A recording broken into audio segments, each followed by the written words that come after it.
Kitty Telugu కథలకు స్వాగతం. అందరికీ నమస్కారం అండి.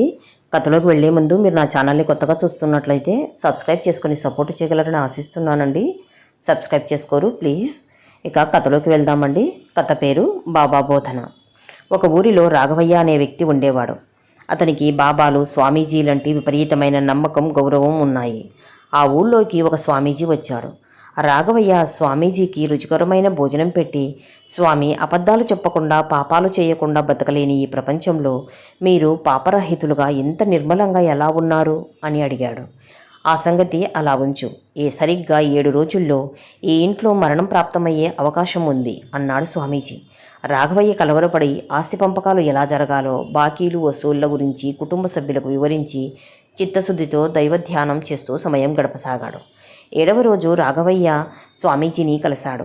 స్వామీజీ రాఘవయ్యతో, నాయన, ఈ 7 రోజుల్లో ఎన్ని పాపాలు చేశావు అని అడిగాడు. స్వామి, మృత్యువుని ఎదురుగా ఉంచుకుని ఎలా పాపాలు చేయగలను అన్నాడు రాఘవయ్య.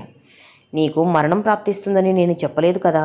మీ ఇంట్లో ఇవాళ ఆవు చనిపోతుంది. ఇక నీ ప్రశ్నకు నువ్వే జవాబు చెప్పావు. నాలాంటి వాళ్ళు మృత్యువును జీవితాంతం మర్చిపోరు. అందువల్లే పాపాల జోలికి వెళ్లకుండా ప్రశాంతంగా జీవించగలం అన్నాడు స్వామీజీ. కథ సమాప్తం అండి.